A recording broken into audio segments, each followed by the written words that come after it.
Hi, my name is Usman. I'm the lead photographer at Sonder Creative, and today we're comparing the 100 megapixel Phase 1 to a couple of full frame cameras. Now, I shoot architecture for a living. It's what I do, it's what I specialize in, and I wanted to know if medium format could offer a viable option for the kind of work that I do.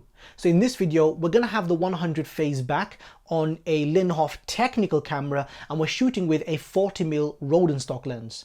Now, based on the information I've been given by a number of specialists within this industry, the 40mm from Rodenstock is quite possibly the best performing and also the most popular lens for architectural photography. The focal length equivalent is similar to a 25 or a 24mm length in terms of angle of view, so I think it's going to work quite well when compared to a 24 tilt shift from Canon. So we're going to have a look at some images, we're going to do some pixel peeping, let's find out what these cameras can do.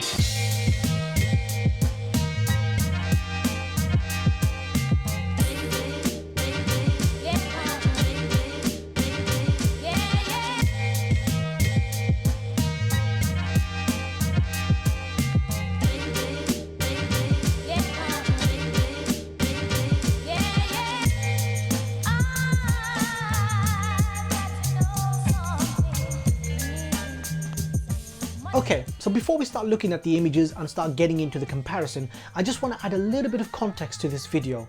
Now, I asked a lot of people, a lot of professionals and enthusiasts, why people use medium format cameras or why people would want to spend so much money on these kind of cameras. And the answer was pretty much the same across the board, and that was the best in terms of image quality, the lowest amount of noise at the base ISOs, best dynamic range, the best colors, and the best optics, the best lenses, the least amount of diffraction. Basically, the discussion was pretty much all around the technical capabilities of these cameras, because essentially these cameras are nothing more than technical things. That's all they are. The creative applications are only applicable when the photographer is involved, but we're not looking at what one photographer does versus another photographer and then trying to use that as a way of determining how good the cameras are, because that doesn't make any sense. So in this video, we're going to be looking at just the technical capabilities of what these cameras can do. Now, some people did go on and try to give a more romanticized answer or discussion around what medium format could do, talking about the medium format look and so on. And to me, that's completely nonsense, because you can't quantify it. It is just nonsense. So I'm not going to be going down that route. We're going to be looking at just the technical capabilities of what these cameras can do. Now, I just want to mention something which I think is very important to note, and that is that this comparison hasn't come about from just one individual test. This is something that we've been working on for about a year now. We've done a large number of tests on different occasions. I've been going back and forth with Phase 1 to try and get the best out of the camera. And on every occasion, the majority of the pictures were taken by a Phase 1 specialist who has decades of experience using these cameras. So all of the pictures are in focus, and all of the pictures have been shot to the best of the camera's abilities. If I took any of the images myself, then they were heavily monitored, again, just to make sure we're getting the best results. The other thing I want to mention is that although the angle of view between the 40mm Rodenstock and the 24 tilt shift are very much the same, or pretty much the same, the focal lengths are still different. And remember, longer focal lengths have shallower depth of field compared to wider angle lenses. So when you shoot with a 40mm f16, the depth of field is the same at f10 on a 24mm lens. So you need to bear that in mind. And here's a quick example to demonstrate that point. So with this, in this quick clip, I'm shooting with a 2470 on a Sony A7RII, and at 24mm, this is what the bokeh looks like. And when you zoom in at 70mm, this is what the bokeh looks like.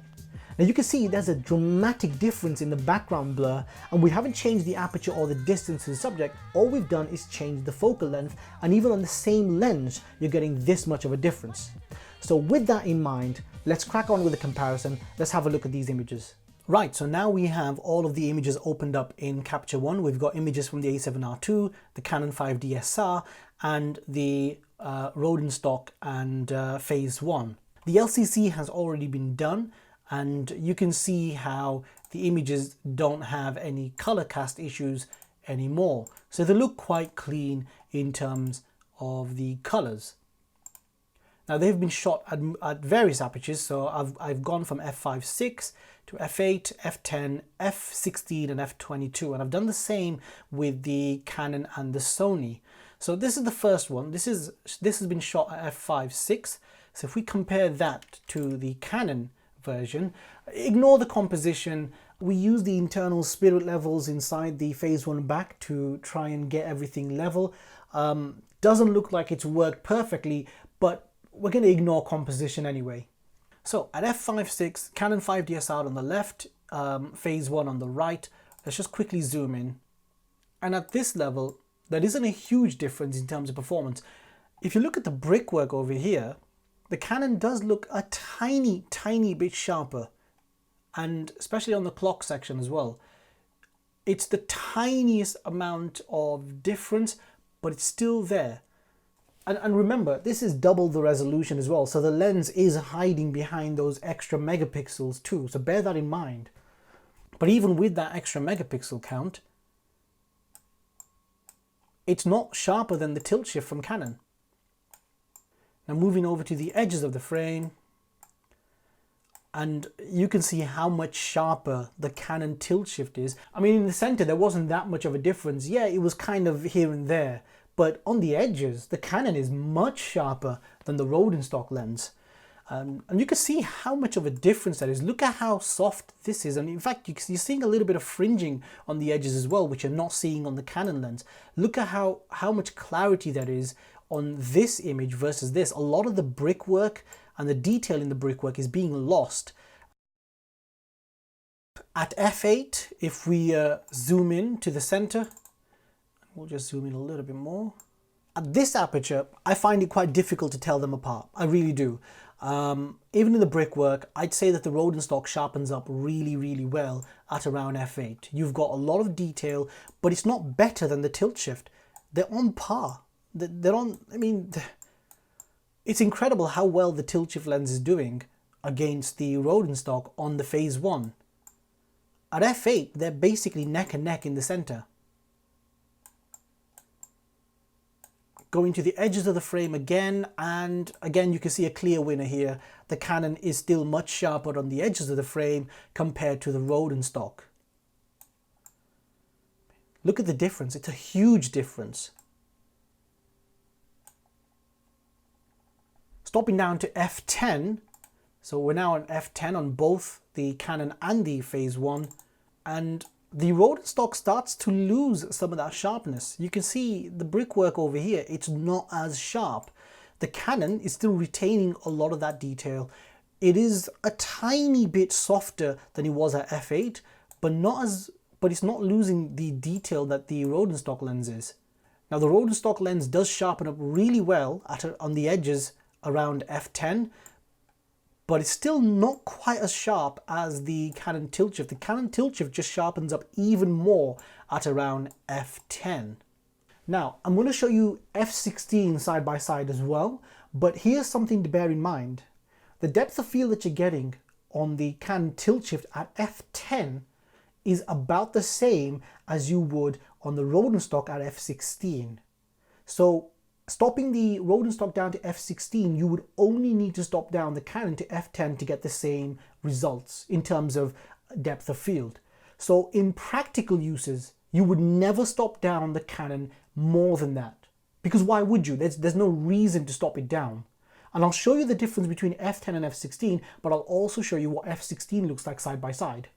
So here's f16 versus f16, and if we zoom in, you can see that diffraction is now starting to set in on both of the images. The Canon is noticeably softer than it was at f10. However, so is the Rodenstock. So this idea that diffraction is not that much of an issue for medium format than it is compared to full frame is actually not true, because it varies from lens to lens. Lens design accounts for so much more than just simply just making a blanket statement that medium format has the best diffraction. It's not true. I mean, even at f16, the Canon tilt shift is actually just a hair sharper than the Rodenstock lenses, and I'll show you what the edges are like as well. So at this level, if you just look back and forth, the difference is subtle, but this is still a tiny bit sharper than the Rodenstock lens. And if we zoom into the edges, look at the difference. Look at how soft this is versus the Canon. I mean, the difference is huge. This is still noticeably softer than the Canon lenses. Now again, you would never need to stop down as much to get the same depth of field. Once you've got the depth of field that you need, why do you need to stop down anymore? You don't. So you would stop at f10 on the Canon tilt shift, and I'll show you the difference when you're comparing equivalent apertures, because that is the practical applications of how you would use these lenses, and the practical applications are far more important than the theoretical side of things. So if you compare those two apertures together, look at the difference now. Look at how sharp the 24 tilt shift is compared to the Rodenstock lens. Diffraction has really torn through this image. Even on the edges of the frame, it's so much sharper than the Rodenstock lens.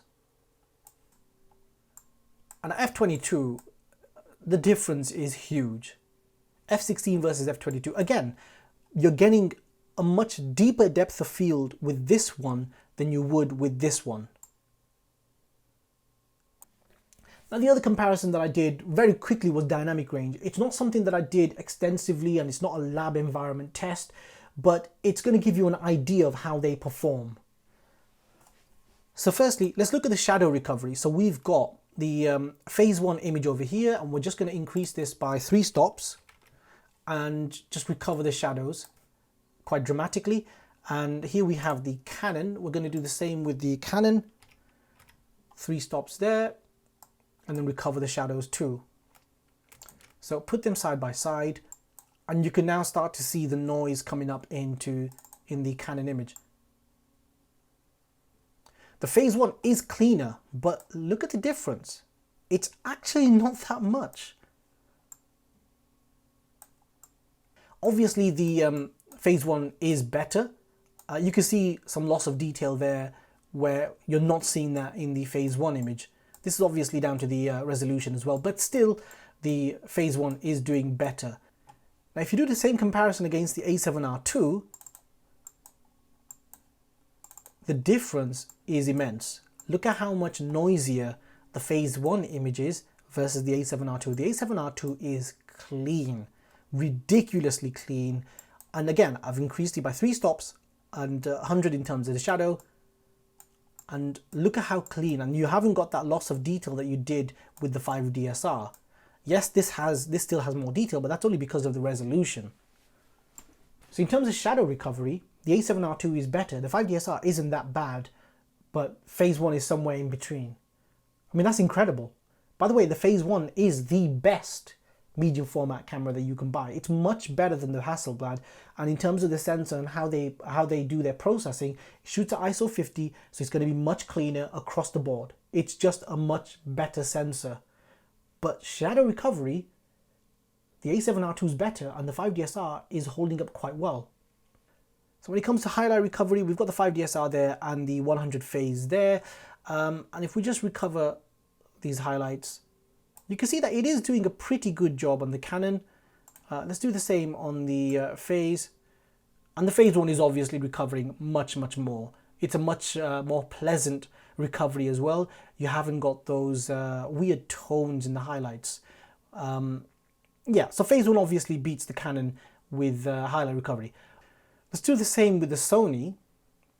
So let's just bring down the highlights on the Sony. And again, phase 1 beats the Sony when it comes to highlight recovery. When it comes to highlights, medium format is better. Highlight recovery goes to medium format, but shadow recovery goes to full frame. When it comes to dynamic range, it's not a major issue. It's a very overrated statistic. It's a highly overrated statistic, especially when it comes to architectural photography. In most cases, it's much easier to take an extra picture, and my personal preference is to take the extra picture regardless of what your dynamic range is on the camera, because I don't like the look of recovered shadows.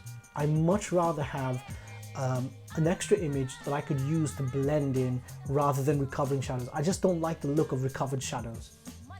So are you surprised by these results? Because I can tell you I'm very surprised by how well the 24 tilt shift from Canon performs. It's effectively the best lens that you can use for architectural photography. Nothing beats it. It's incredible. Going back to the original question, why do people shoot with medium format cameras? And after looking at these results, it's a very difficult question to answer. Image quality is no longer the best aspect of medium format, and definitely not the optics. I mean, my guess would be that most people who shoot with medium format cameras have probably been shooting for a long period of time, and for the majority of that time, medium format cameras may have been the best. Because you didn't have lenses like Milvus lenses, Batiste lenses, Otis lenses, Sigma Art. All of these lenses didn't exist, and you didn't have high resolution cameras from Canon, Sony and Nikon, so you couldn't really do a comparison. But now, these cameras exist, these lenses exist, and medium format cameras have been resting on their reputations and the photographers' reputations for far too long. And in that time, full frame has not only caught up, they're beating medium format. The amount of money that you're spending on a medium format system is just incredible. And why would you spend that much money only to get worse results? You could spend that money on so many more effective things like travel. You could travel the world. You could actually have a premise that you could hire for a couple of years. You could buy and invest in self-development. You could buy tons of books. You could buy tutorials. I mean, some of the best tutorials that you could buy are from F-Stoppers. Not a sponsored video. I'm not sponsored by F-Stoppers in any way, shape or form. But if you're looking to learn architectural photography, or if you want to brush up on your skills and improve on those, then you could buy the Mike Kelly tutorials, because those are some incredibly useful tutorials, and still have tens of thousands of pounds left over for whatever else you want to do. The other thing is, you spend so much more time on creating the image with medium format cameras, and medium format shooters will say this is an advantage, that it slows you down. That is not an advantage. Time is a commodity. Time is a commodity that you can't get back. And you're putting so much time calibrating the images, because every time you shift the lens, you move the camera, the lighting change, so many different things that can happen, you need to calibrate the lens again. For what? Ultimately, you're putting in all of that time and all of that money into something only to get a worse image. Technically speaking, a worse quality image. It's illogical. And I'm not making this video as a way to put anyone down or make medium format camera manufacturers feel bad or anything. That's not my intention. The reason I'm doing this is because I want to demonstrate what the actual capabilities are. Without any emotional bias, that's all I'm doing. And for medium format manufacturers, I want you to realize that your lenses are no longer on that standard. The bottleneck is real. You can cram as many pixels as you want on that sensor. I mean, the latest sensor has been announced, which is going to be 150 megapixels for the next medium format camera. All those pixels mean nothing because your lenses aren't capable, and you need to update them. And I mean a proper update. I don't mean just rehashing them by putting them into a different housing. That's not the same. Your lenses are no longer capable. Anyway, I just want to say thank you so much for watching my video. I really do appreciate you guys taking the time. If you have any comments or suggestions, please leave them below. I know this is a bit of a touchy subject, so let's try and keep the comments civil. Please subscribe, check out my Patreon page as well. I just want to say thank you to my Patreon subscribers and to everyone that's been helping and supporting my channel. I really do appreciate it. Thank you again, and I'll see you guys in the next one. Thank you.